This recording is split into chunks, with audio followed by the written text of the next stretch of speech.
Pare de lutar batalhas que não são suas. Há guerras que não merecem sua espada. Olá, minha amiga estoica. Há um tipo de exaustão que não vem do trabalho, nem do excesso de responsabilidades reais, nem mesmo das dores inevitáveis da vida. Ela nasce quando você passa anos entrando em disputas que não lhe pertencem, defendendo narrativas que não construiu, tentando salvar pessoas que não pediram ajuda, justificando-se diante de juízes que nunca lhe deram direito de defesa. Essa fadiga é silenciosa e corrosiva, porque se disfarça de virtude. Parece empatia, parece força moral, parece senso de justiça, mas por dentro é dispersão, é energia vital desperdiçada, é espada desembainhada contra fantasmas. O tema de hoje não é desistência, não é passividade, não é covardia moral. Pelo contrário, parar de lutar batalhas que não são suas é um dos atos mais exigentes de lucidez que existem. Exige autogoverno, exige hierarquia interna, exige maturidade emocional suficiente para suportar a incompreensão alheia.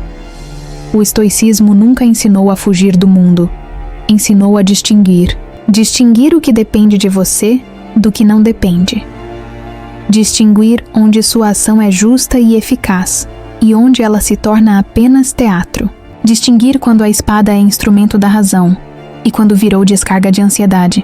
Epicteto abriu seu manual de vida com uma separação brutalmente simples. Algumas coisas estão sob nosso controle, outras não. Essa linha divisória não é teórica.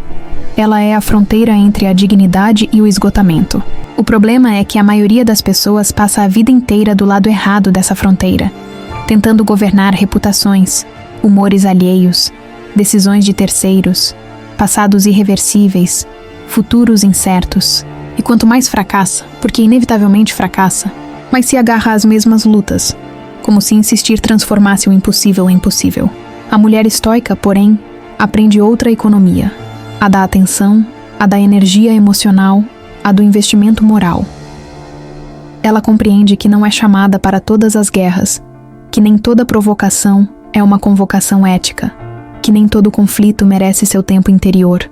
Há uma diferença profunda entre ser justa e ser reativa, entre ter princípios e se deixar arrastar por qualquer drama que grite mais alto. Na prática, isso significa parar de carregar conflitos que não nasceram em sua esfera de responsabilidade. Quantas vezes você já se viu mediando crises que não criou, sustentando relações que só sobrevivem à custa do seu desgaste, defendendo adultos que se recusam a assumir suas próprias escolhas? Quantas vezes entrou em batalhas familiares, profissionais ou sociais que drenaram sua serenidade e, no final, não produziram nem gratidão nem transformação real? O estoicismo não chama isso de generosidade, chama de erro de julgamento. Não por falta de bondade, mas por falta de critério. Sêneca, escrevendo sobre a tranquilidade da alma, observava que grande parte do sofrimento humano vem da dispersão, querer estar em muitos lugares ao mesmo tempo, abraçar todas as causas, reagir a todas as ofensas, responder a todos os ruídos. A alma perde coesão, o centro se dissolve, e uma mulher sem centro interior se torna presa fácil das expectativas alheias. Ela vive em estado de prontidão permanente, como se cada tensão externa exigisse mobilização total. Isso não é coragem, é vulnerabilidade mal disfarçada. Marco Aurélio, imperador cercado por guerras reais, não simbólicas, lembrava a si mesmo, nas anotações que jamais imaginou publicar, que a maior batalha não se travava no campo externo, mas na mente que escolhe onde pousar sua atenção. Ele insistia: não se deixe arrastar pelo que não está em seu poder. Não se contamine com paixões que não lhe pertencem. Não transforme em tragédia aquilo que é apenas ruído humano. Esse autocontrole não é frieza, é arquitetura interior. Quando falamos em largar disputas inúteis, não falamos de abandonar valores. Falamos de abandonar arenas onde seus valores não têm solo para operar. Há discussões que não visam verdade alguma, apenas domínio. Há conflitos que se alimentam da sua participação. Há pessoas que precisam da sua reação para legitimar o próprio caos. Entrar nelas repetidamente é como despejar água em um recipiente furado e se indignar, porque ele nunca enche. A mulher estoica aprende a reconhecer quando está sendo convocada para uma guerra que não tem objetivo moral, apenas desgaste mútuo. Preservar a dignidade, nesse contexto, não é vencer debates, É não se permitir deformar para vencer. É não baixar o tom interior para acompanhar ambientes tóxicos. É manter coerência entre aquilo que você considera nobre e a forma como age, mesmo quando provocada. A dignidade para os estoicos não depende da aprovação externa. Depende da harmonia entre razão e ação. Você pode sair de uma situação sem ter convencido ninguém e, ainda assim, ter saído inteira. Essa integridade silenciosa é uma vitória invisível, mas estrutural. Economizar energia emocional não significa empobrecer afetivamente. Significa não desperdiçar aquilo que sustenta sua clareza. Emoções no estoicismo não são inimigas, são dados da realidade psíquica. Raiva, tristeza, indignação surgem, e não há virtude em fingir que não surgem. O trabalho começa depois. Examinar se essas emoções correspondem a um juízo correto sobre a situação. Perguntar-se: isso realmente exige minha intervenção? Isso está dentro da minha esfera de ação? Isso envolve um dever real ou apenas meu hábito de me responsabilizar por tudo? Cada vez que você responde honestamente a essas perguntas, uma batalha inútil morre antes de nascer. Escolher onde lutar é talvez a forma mais sofisticada de força moral. Crianças brigam por tudo. Adultos escolhem. Espíritos desorganizados se inflamam com qualquer faísca. Espíritos treinados avaliam o terreno, o custo, a coerência. A mulher estoica não se define pela quantidade de guerras em que entra, mas pela precisão com que seleciona aquelas que correspondem aos seus valores mais altos. Ela luta quando a justiça exige, quando sua integridade está em jogo, quando o silêncio seria cumplicidade, e se retira quando percebe que o conflito não constrói nada além de ruído e desgaste. Este ensaio não pretende ensinar fórmulas rápidas para ignorar problemas. Ele é um convite a algo mais exigente: reorganizar sua hierarquia interna, decidir, com clareza adulta, o que merece seu esforço, sua palavra, sua energia, seu tempo mental. Aprender a sair de arenas onde você está apenas sangrando, sem produzir ordem alguma. Recuperar a espada para as guerras que realmente definem quem você é. Na próxima parte, avançaremos para uma análise mais profunda dessa fronteira entre controle e ilusão de controle, mostrando como a mente se engana ao acreditar que precisa responder a tudo, e como esse erro se traduz, na vida concreta, em esgotamento crônico, ressentimento acumulado e perda gradual de identidade. A partir daí, começaremos a examinar como uma mulher, ao longo da história, encarnou essa escolha difícil: retirar-se de uma luta que lhe custaria a alma e sustentar essa retirada com razão, não com fuga. A ilusão de controle e o custo invisível das guerras alheias. A fronteira entre o que depende de você e o que escapa completamente ao seu alcance é o eixo silencioso em torno do qual gira toda a serenidade possível. No entanto, essa fronteira é continuamente borrada por hábitos emocionais aprendidos desde cedo. Agradar para evitar conflito, intervir para se sentir necessária, explicar-se para não ser mal interpretada, defender-se de acusações implícitas que ninguém chegou a formular. A mente cria um campo de batalha permanente, como se estivesse sempre em alerta máximo. E viver em alerta constante consome mais do que força física. Corrói discernimento. Epicteto observava que sofremos menos pelos fatos e mais pelas opiniões que formamos sobre eles. Uma dessas opiniões, talvez a mais devastadora, é a de que somos responsáveis por tudo o que acontece ao redor. Quando alguém se desorganiza, sentimos que precisamos consertar. Quando surge uma injustiça ambígua, sentimos que precisamos arbitrar. Quando somos mal interpretadas, sentimos que precisamos corrigir imediatamente a narrativa. Pouco a pouco, a vida se transforma em um tribunal contínuo, no qual você atua simultaneamente como ré, promotora, advogada e juíza. Não há descanso nesse arranjo. O estoicismo desmonta essa estrutura com frieza cirúrgica. Você é responsável por seus julgamentos, suas escolhas, suas ações. Não é responsável pela maturidade emocional dos outros, nem pela honestidade deles, nem pelo uso que fazem das próprias faculdades racionais. Confundir essas esferas é o que produz o cansaço moral crônico. Aquele esgotamento que não se resolve com férias, porque nasce de uma postura existencial equivocada. Parar de carregar conflitos alheios começa por reconhecer como você foi sendo treinada ao longo da vida, a assumir pesos que não lhe pertenciam. Muitas mulheres aprendem cedo que são mediadoras naturais, amortecedoras de tensão, tradutoras emocionais de ambientes caóticos. Tornam-se especialistas em prever crises, evitar atritos, suavizar palavras, recalcular rotas para preservar a paz externa. O problema surge quando essa habilidade, útil em certos contextos, vira identidade total. Você passa a existir como função, a que apazigua, a que explica, a que sustenta. E quando percebe, está lutando guerras que ninguém lhe pediu para lutar, mas que todos se acostumaram a deixar em suas mãos. Sêneca advertia que muitas dores humanas são auto-infligidas por expectativas mal colocadas. Esperamos que os outros ajam com a mesma clareza que buscamos cultivar, que reajam com a mesma honestidade, que amadureçam apenas porque lhes mostramos o caminho. Quando isso não acontece, transformamos a frustração em combate. Insistimos, argumentamos, tentamos convencer, repetimos explicações, e quanto mais investimos, mais a situação se cristaliza. Não porque a razão esteja ausente, mas porque a outra parte não está interessada em mudar. Aqui nasce uma distinção crucial. Lutar por justiça é diferente de lutar para ser validada. O primeiro é dever, o segundo armadilha.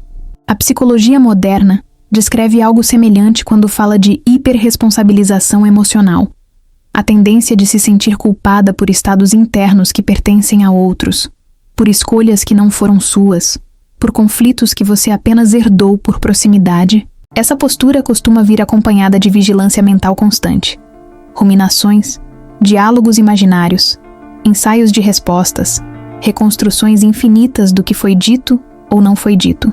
A espada não descansa, e uma espada que nunca volta à bainha acaba ferindo quem a carrega. Marco Aurélio, lidando com traições reais dentro do império, registrava para si mesmo algo desconcertante. O erro moral do outro não precisa se transformar em desordem dentro de você. Essa frase, simples na aparência, exige treino brutal. Significa olhar para a injustiça e decidir se ela está sob sua jurisdição prática ou se pertence ao campo das coisas que você só pode registrar, não corrigir. Significa abandonar a fantasia de que, se você encontrar o argumento perfeito, a explicação impecável, a demonstração moral irrefutável, tudo se reorganizará. Algumas pessoas não querem reorganização, querem palco, largar disputas inúteis. Portanto, não é desistir da verdade, é recusar-se a atuar em teatros improdutivos. Há conversas que não são diálogos, são arenas. Há acusações que não buscam esclarecimento, buscam reação. Há conflitos que se sustentam apenas enquanto você comparece. Quando você se retira com dignidade, não por ressentimento, mas por clareza, o espetáculo perde parte da plateia essencial. Preservar a dignidade, nesse ponto, exige algo mais difícil do que responder. Exige suportar a possibilidade de ser mal interpretada, sem entrar em guerra para corrigir cada ruído. Isso fere o orgulho, incomoda, dá a sensação de que você está perdendo. Mas o estoicismo mede vitória por outro critério. Você saiu daquela situação mais íntegra ou mais fragmentada? Manteve coerência entre seus valores e suas ações? Ou se deixou deformar para provar um ponto? A dignidade é silenciosa. Raramente vem acompanhada de aplausos imediatos. Economizar energia emocional não significa anestesiar-se. Significa redirecionar sua vitalidade para aquilo que realmente constrói. Seus compromissos reais, suas relações que respondem, seu caráter em formação contínua. Cada guerra alheia que você abandona libera recursos internos para as batalhas que importam. Aquelas que definem quem você é quando ninguém está olhando. O estoicismo é, nesse sentido, profundamente econômico. Ele pede que você gaste sua força apenas onde ela produz forma. Escolher onde lutar começa a parecer menos uma renúncia e mais uma arte estratégica da vida adulta. Você aprende a observar antes de reagir, a perguntar-se com honestidade quase clínica: isso depende de mim? Isso viola meus valores centrais? Minha intervenção aqui tem chance real de produzir ordem ou apenas alimentará o caos? Estou entrando por dever moral ou por desconforto com atenção? Essas perguntas, repetidas ao longo dos anos, moldam um tipo raro de personalidade. Alguém que não é indiferente, mas é seletiva, não é fria, mas é soberana sobre sua atenção. Na próxima parte, avançaremos para um caso histórico específico. Uma mulher que, em meio a pressões políticas e expectativas esmagadoras, escolheu retirar-se de uma disputa que lhe custaria a integridade, e sustentou essa decisão com lucidez, não com fuga. Examinaremos o contexto, o risco envolvido, o preço pago e a coerência dessa escolha com uma ética de autogoverno. A partir desse episódio concreto, veremos como parar de lutar. Certas batalhas não diminuem uma vida, ao contrário, pode salvá-la de se tornar um campo de ruínas. Uma decisão histórica. A retirada lúcida, como um ato de governo. Para compreender em termos concretos o que significa escolher não lutar uma guerra que ameaça a integridade moral, vale abandonar por um momento a abstração filosófica e observar um episódio real, delimitado, pontual, situado em uma vida histórica específica. Não se trata de traçar uma biografia completa, nem de transformar sofrimento em épico inspiracional. Trata-se de examinar uma decisão difícil, tomada sob pressão, e avaliá-la segundo critérios estoicos: controle, coerência, custo, responsabilidade. O episódio que nos interessa envolve Cristina da Suécia, rainha no século XVII, educada para governar em um ambiente rigidamente protestante, pressionada desde jovem a casar, produzir herdeiros e assegurar alianças políticas em uma Europa fragmentada por guerras religiosas. Durante anos, Cristina resistiu a essas expectativas. Contudo, o momento que ilumina nosso tema não é sua excentricidade intelectual, nem sua vida posterior em Roma, mas a abdicação deliberada do trono em 1654. Um gesto que à época foi visto como escândalo, fraqueza, traição à nação e irresponsabilidade política. O contexto era severo. A Suécia havia emergido como potência militar após a Guerra dos 30 Anos. O trono não era apenas símbolo, era pivô de estabilidade interna e projeção internacional. Cristina governava cercada por conselheiros, nobres e clérigos, que disputavam influência e projetavam sobre ela agendas conflitantes. Esperava-se que ela entrasse em casamentos estratégicos, mantivesse a ortodoxia religiosa e sustentasse o aparato bélico. Cada facção queria transformá-la em instrumento de sua própria guerra. A escolha diante dela não era simples.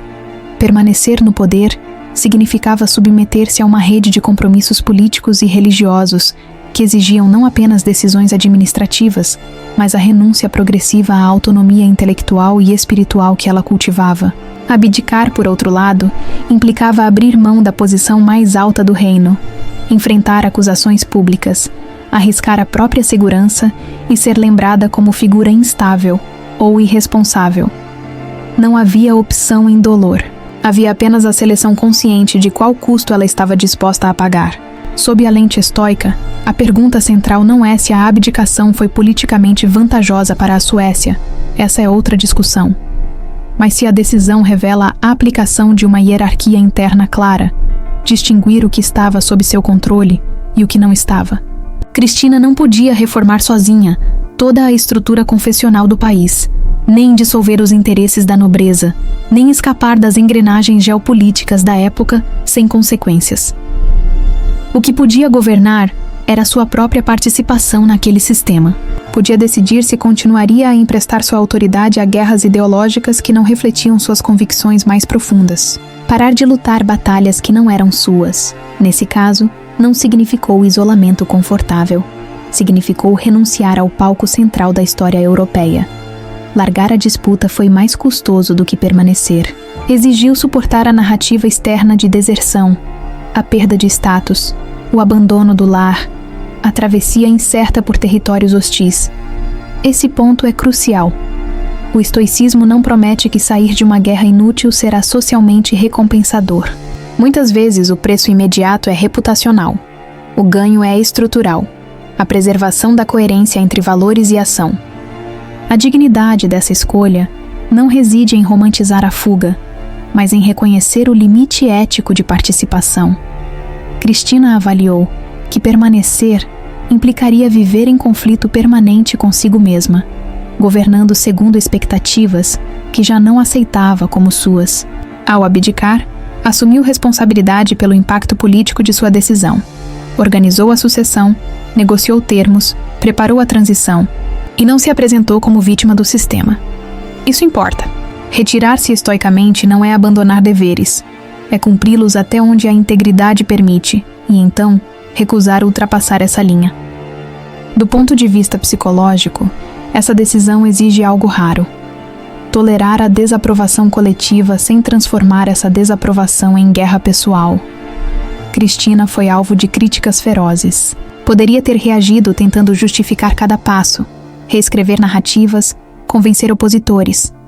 Em vez disso, sustentou o gesto e seguiu adiante, aceitando o custo simbólico de ser incompreendida por muitos contemporâneos. Essa aceitação não é indiferença, é economia moral. É reconhecer que a reputação pública não está inteiramente sob seu governo, enquanto o caráter, sim. Marco Aurélio escreveu que a melhor vingança é não se tornar semelhante àqueles que nos ferem. Aqui, a frase ganha densidade prática. A rainha poderia ter se tornado refém das facções, endurecido em disputas intermináveis, moldado sua identidade segundo as pressões do cargo. Ao sair, recusou esse molde. Preservou aquilo que, para ela, constituía o núcleo da própria vida: a liberdade intelectual, a busca por formação, a condução do próprio destino espiritual. Não se trata de concordar com cada passo posterior de sua vida. Trata-se de reconhecer a estrutura racional da decisão naquele momento específico. O episódio mostra com clareza que escolher não lutar certas guerras não é passividade, mas reconfiguração de soberania. Cristina trocou soberania externa, o poder sobre um reino, por soberania interna, o governo sobre si. Essa troca é profundamente estoica. Epicteto insistia que a verdadeira liberdade não está em controlar impérios, mas em não ser forçada interiormente a agir contra a própria razão. Sob esse critério, abdicar foi menos um abandono do mundo e mais uma recusa em se deixar arrastar por engrenagens que já não reconhecia como legítimas. O custo, entretanto, foi real: deslocamento, isolamento inicial, dependência financeira temporária, instabilidade política em torno de sua figura. Nada disso é apagado pelo verniz filosófico. Justamente por isso o exemplo é útil. Ele mostra que parar de lutar batalhas alheias não é confortável, nem limpo, nem glamuroso. É uma escolha adulta, que aceita perdas concretas em nome de uma coerência mais profunda. Na parte final deste vídeo, retornaremos da história para a vida cotidiana. Examinaremos como essas estruturas: controle, dignidade, economia emocional, escolha estratégica, se traduzem nas guerras modernas. Conflitos familiares intermináveis, disputas profissionais improdutivas, batalhas por reputação nas redes sociais, relações que só sobrevivem à custa da sua energia, e, sobretudo, como construir, dia após dia, o hábito de guardar a espada para as guerras que realmente definem quem você é. A arte de guardar a espada e viver sob o governo de si. Se até aqui falamos de princípios e de um episódio histórico concreto, agora é preciso voltar ao território onde a filosofia realmente se prova. A vida comum, repetitiva, às vezes sufocante, onde os conflitos não vêm com bandeiras nem datas, mas com mensagens atravessadas, reuniões tensas, cobranças veladas, expectativas familiares herdadas, disputas por reconhecimento e pequenas guerras simbólicas que drenam anos inteiros de serenidade. É nesse terreno cotidiano que a mulher estoica precisa aprender, com método e sem dramatização, a reconhecer quais combates pertencem à sua jurisdição moral e quais apenas tentam sequestrar sua energia. O primeiro movimento é consolidar internamente aquilo que Epicteto tratava como fundação de toda liberdade. Separar rigorosamente o que depende de você do que não depende de seus juízos, suas escolhas, o tom da sua resposta, os limites que estabelece, a qualidade do seu esforço. Isso está sob seu governo. A reação do outro, a leitura que fazem de você, a gratidão ou ingratidão, as alianças que se formam à sua revelia, o passado que não pode ser corrigido, isso não está. Muitas guerras começam quando você atravessa essa fronteira e tenta administrar aquilo que não lhe foi concedido. Administrar. A disciplina consiste em recuar antes desse passo invisível. Parar de carregar conflitos alheios exige coragem social. Em famílias, isso pode significar recusar-se a ser sempre a mediadora, a tradutora, a que sustenta vínculos que só existem enquanto você sangra em silêncio. No trabalho, pode significar não assumir responsabilidades que pertencem estruturalmente a outros, não corrigir erros que não lhe cabem, não viver em estado de prontidão para salvar projetos que não respeitam seus limites. Em relações afetivas, pode significar sair de dinâmicas em que você luta sozinha para manter algo que já se dissolveu do outro lado. Nada disso é confortável, mas conforto nunca foi critério estoico de verdade. Largar disputas inúteis requer desenvolver uma sensibilidade fina para distinguir entre conflito necessário e conflito performático. O necessário surge quando valores centrais estão em jogo: honestidade, justiça, respeito, integridade. O performático surge quando a disputa existe para alimentar vaidades, provar superioridade, gerar reação emocional. O primeiro merece sua voz firme, o segundo merece sua retirada digna. Essa distinção não é aprendida em livros apenas. É refinada na prática, quando você começa a observar padrões. Conversas que nunca avançam. Pessoas que repetem acusações sem escutar respostas. Ambientes onde qualquer gesto vira pretexto para drama. Identificar esses ciclos é recuperar soberania. Preservar a dignidade, no mundo moderno, inclui resistir à compulsão de se explicar o tempo todo. Redes sociais amplificaram a sensação de tribunal permanente. Cada gesto é interpretado. Cada silêncio é suspeito. Cada escolha vira objeto de julgamento público. A mulher estoica entende que a própria vida não é um processo judicial contínuo. Há momentos em que explicar é justo e construtivo. Há outros em que explicar apenas prolonga a arena. Retirar-se não é arrogância, é delimitação. Você não deve sua paz a quem não tem compromisso com a verdade. Economizar energia emocional, nesse contexto, é uma forma elevada de responsabilidade pessoal. Sua atenção é finita. Sua clareza depende de reservas internas que se esgotam quando você vive reagindo. O estoicismo propõe uma vida em que a emoção é reconhecida, examinada e, então, orientada pela razão. A raiva pode sinalizar uma injustiça real, mas não obriga você a entrar em todas as batalhas que a despertaram. A tristeza pode indicar perda, mas não exige que você se imole tentando salvar o que já não responde. Emoções são dados, decisões são escolhas. Escolher onde lutar passa a ser, assim, um exercício cotidiano de arquitetura moral.